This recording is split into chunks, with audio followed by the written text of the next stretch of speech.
Good morning student. कक्षा first, विषय चित्रकला, पेज नंबर 3। आज हमको सीखना है रेखांकन आकार और भूमितीय आकार के बारे में। चित्रकला में सबसे पहली बात, चित्रकला की जब शुरुआत होती है तो शुरुआत में सबसे पहली जो चीज़ होती है वो होती है रेखाएँ। बिना रेखाओं के चित्रकला बनाना आसान नहीं। रेखाएँ आड़ी हो, खड़ी हो, तिरछी हो, वक्रकार रेखाएँ हो या खंडित रेखाएँ हो, जब तक आप रेखाओं का अभ्यास नहीं करेंगे तब तक आप चित्रकला में कोई भी चीज़ नहीं बना सकते। तो सबसे मेन बेसिक जो है वो है रेखा। रेखाओं के द्वारा आकार बनता है। यहाँ पर दिया हुआ रेखाओं के द्वारा आकार का निर्माण, जिसमें घर का दरवाज़ा जो बना है वो रेखाओं के द्वारा बनाया हुआ है। गमला भी हमको बनाना है तो पहले हमको लाइन बनानी पड़ेगी, तब जाके वो गमला बनेगा। या खिड़की का पर्दा भी बनाना हो तो हमको लाइन तो बनानी ही पड़ेगी ना, बिना लाइन के तो काम होगा ही नहीं। तो जब रेखाओं के बिना काम करना पॉसिबल नहीं है, इसके लिए सबसे पहले हमको रेखाओं का अभ्यास करना जरूरी है। उसके बाद है भूमितीय आकार। भूमितीय आकार में वर्ग, आयत, वृत्त, त्रिभुज, दीर्घवृत्त। जैसे कि ये वर्ग मतलब चौरस, आयत मतलब लंबचौरस, वृत्त मतलब गोल, त्रिभुज मतलब त्रिकोण, दीर्घवृत्त मतलब लंबगोल। ऐसे बहुत सारे भूमितीय आकार होते हैं। ये भूमितीय आकार का भी हमको अभ्यास करना पड़ेगा, क्योंकि ये आकार जब हम सीखेंगे तब जाके हम चित्र बना पाएंगे। भूमितीय आकार द्वारा आकृतियों का निर्माण। इन आकारों से आकृतियाँ बना सकते हैं। जैसे घर का चित्र बनाना हो जैसे आपको, तो पहले आपको त्रिकोण सीखना पड़ेगा, चौरस बनाना सीखना पड़ेगा, फिर लंबचौरस सीखना पड़ेगा। तो ये 3 अगर आप सीख गए तो आप घर का आकार बना सकते हो। स्कूल बस का आकार, स्कूल बस बनाने के लिए पहले हमको लंबचौरस बनाना पड़ेगा, उसके टायर बनाने के लिए गोल बनाना पड़ेगा। गेंद के लिए भी गोल का आकार जब तक सीखोगे तब तक गेंद बना नहीं पाओगे। लैंप शेड बनाना हो तो लैंप शेड में भी त्रिकोण आकार जरूरी है। डिब्बे का आकार हो तो उसमें बेलन आकार जरूरी है। तो यहाँ ये बताया गया है कि अगर आपको चित्रकला सीखनी हो तो आपको रेखाओं का भी अभ्यास करना पड़ेगा और आकारों का भी अभ्यास करना पड़ेगा। ये दोनों चीज़ करोगे तब जाके आप चित्रकला सीख पाओगे। तो पेज नंबर 5 पे हमको रेखाओं का अभ्यास करना है। सबसे पहली बात ध्यान रहे, सबसे पहले तो आपको ये चित्रकला जब बनाओगे तो पेंसिल का उपयोग करना है। HB पेंसिल को शार्प करना ज़रूरी है। बहुत से बच्चे बिना शार्प किए पेंसिल से काम करते हैं तो काम अच्छा नहीं होता है। तो ये सारे आकार पेंसिल से बनाने, सारी रेखाएं आपको पेंसिल से बनानी है। और इनमें आपको स्केल का यूज़ नहीं करना है। स्केल का यूज़ सिर्फ किस में करना है, ये जो लाइन जो बनी है खड़ी लाइन और ये जो आड़ी लाइन बनी है, बस इसमें ही स्केल का यूज़ करना है। बाकी पूरा काम बिना स्केल के करना है। तो हम लोग स्टार्ट करते हैं। सबसे पहले तो ये जो 1 2 3 4 लाइन खड़ी बनाओ, 4 लाइन 1 2 3 4 लाइन आड़ी।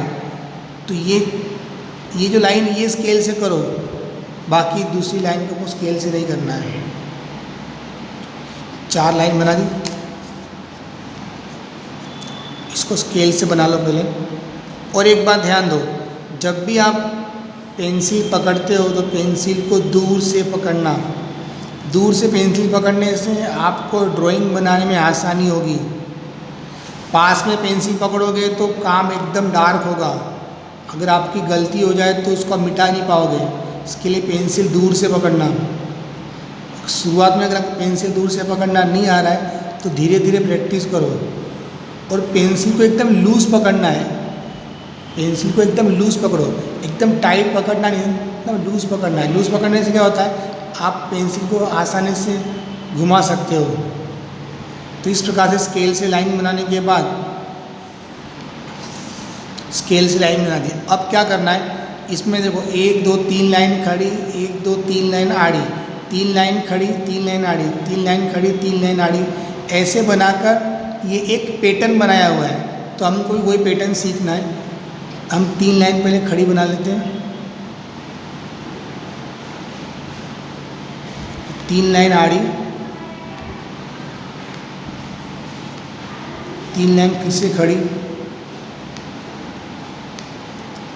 3 लाइन आड़ी। तो इस प्रकार से आपको ये पैटर्न कंप्लीट करना है। अब ये पूरा करने के बाद ये वक्राकार रेखा, लयदार रेखा, इसका इस्तेमाल जैसे आप कोई चित्र बना रहे हो, सीन नैसर्गिक दृश्य बना रहे हो, तो उसमें आपको नदी का पानी दिखाना हो तो उस समय आप इस लाइन का उपयोग कर सकते हैं। तो ये भी आपको पेंसिल से ही बनाना है।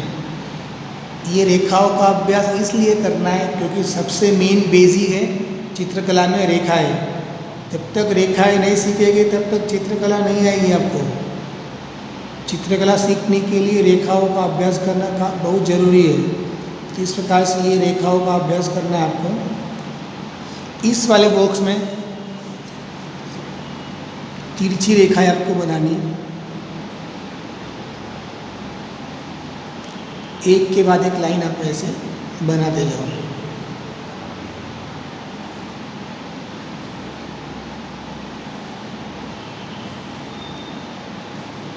इस प्रकार से ये पूरा बॉक्स इस लाइन से भर देना है। अब है तुटक रेखा, खंडित रेखा। ये रेखा का उपयोग आप समझो कि कोई दृश्य बना रहे हो, उसमें आपको बारिश का सीन दिखाना हो तो बारिश का जब सीन दिखाना है तो हमको ये रेखाओं का उपयोग हम कर सकते हैं। कभी कोई बर्तन में पानी दिखाना हो तो पानी दिखाने के लिए भी इस रेखा का उपयोग कर सकते हैं। तो ये रेखा तुटक रेखा है। सबसे पहले एक काम करो, ये बीच की जो लाइन है पहले उसे करें, तब जाके आपको बाकी साइड की लाइन बनाते आएगी।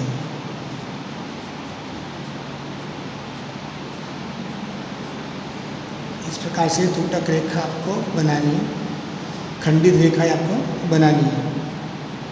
तो ये खंडित रेखा भी आपको पूरा बॉक्स कंप्लीट करना है। इस प्रकार से आपको ये आज का होमवर्क करना है। ये पेज नंबर 5 पे ये होमवर्क आपको कर देना है। और ध्यान रहे, आपको ये तो होमवर्क दिया हुआ है, लेकिन अगर आपके पास टाइम है तो आप दूसरी रफ बुक या आपकी ड्राइंग की जो नोटबुक है उसमें भी ऐसे बॉक्स बना के रेखाओं का अभ्यास करो। रेखाओं का अभ्यास जितना ज़्यादा करोगे उतनी आपकी ड्राइंग सुधरेगी। जल्द से जल्द ड्राइंग अगर आपको ठीक करनी है तो आपको चित्रकला में सबसे पहला काम है रेखाओं का अभ्यास। ये आपको सीखना पड़ेगा, ये करना पड़ेगा। ठीक है, तो आप लोग ये होमवर्क कर देना। Okay, bye.